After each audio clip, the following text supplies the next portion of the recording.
Hello नमस्कार दोस्तों। आज मैं आपके लिए लेकर आई हूँ एक नई कहानी। तो कहानी का शीर्षक है दुश्मन पहचानने का सीक्रेट। तो शुरू करते हैं कहानी। रोहन हमेशा टेंशन में रहता था। क्या करे, ऑफिस में उसे हमेशा प्रॉब्लम ही प्रॉब्लम आ रहे थे। कितना भी अच्छा काम करे तो भी बॉस उसकी तारीफ नहीं करते थे, क्योंकि ऑफिस के ही कुछ लोग उसके हमेशा पाँव खींचते थे और वे बॉस के पास शिकायत करते थे। ऐसा रोहन को लगता था। गॉसिपिंग, काम में बाधा डालना, कभी आगे बढ़ने नहीं देना, ऐसा ही माहौल है। ऐसा रोहन को फील होता था। जॉब करे तो प्रॉब्लम, जॉब छोड़ दे तो भी प्रॉब्लम, करे तो क्या करे। यह प्रॉब्लम सिर्फ रोहन की नहीं थी, तो यह प्रॉब्लम और कुछ कर्मचारियों की भी थी। ऑफिस में ठीक से काम नहीं हो रहा था। कंपनी का परफॉर्मेंस ग्राफ दिन ब दिन नीचे जा रहा था। बॉस भी परेशान थे। उन्हें भी समझ में नहीं आ रहा था कि ऐसा ही माहौल रहेगा तो कंपनी की ग्रोथ कैसे होगी। अब आगे एक अलग टर्निंग पॉइंट। किसी को पता नहीं था कि कल का दिन थोड़ा अलग ही निकलने वाला है। हमेशा की तरह कल का दिन नहीं होगा। ऑफिस का टाइम हुआ। सभी ऑफिस में अपनी अपनी जगह पर बैठे थे। बॉस हर एक को अपने केबिन में बुला रहे थे। रोहन को भी बुलाया और उसे एक बहुत ही बुरी घटना के बारे में बताया।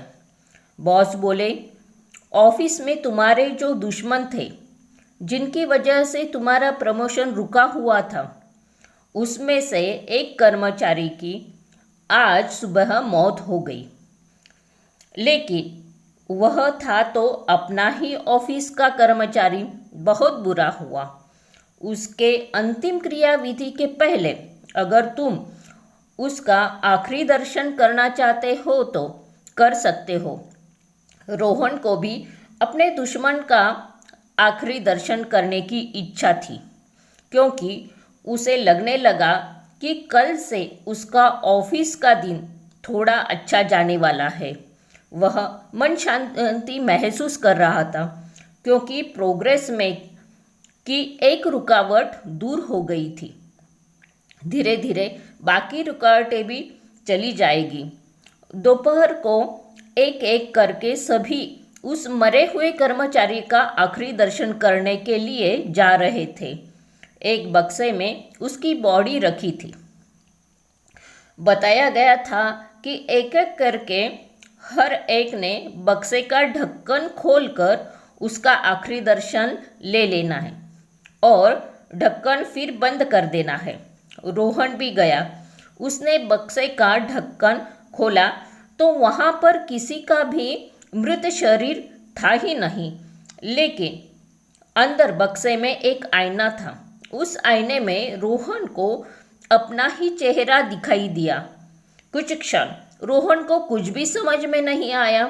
उसने सोचा कि यहाँ तो मेरा ही चेहरा दिख रहा है। इसका मतलब ये तो नहीं कि क्या मैं ही मेरा दुश्मन हूँ। रोहन को बॉस की बात समझ में आ गई। आईने में जो दिखा वही मेरे प्रोग्रेस रोक रहा है। वैसे ही ऑफिस के सभी कर्मचारियों को भी यही बात समझ में आ गई। सभी शर्मिंदगी महसूस कर रहे थे। शर्मिंदगी इस बात की थी कि हम दूसरों को हमारा दुश्मन मान रहे थे। असल में वे दुश्मन नहीं थे। यह सबको ध्यान में आ गया था। हम खुद ही खुद के दुश्मन हैं। बस अपनी खुद की सोच बदलने की ज़रूरत है।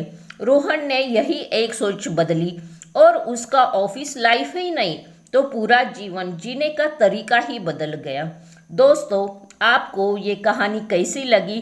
कहानी से क्या सीखने को मिला, ये हमें कमेंट करके बताइए। और कहानी आपको अच्छी लगी होगी तो लाइक कीजिए और अपने दोस्तों के साथ शेयर कीजिए, ताकि वह भी ये कहानी सुन सके और सीख ले सके।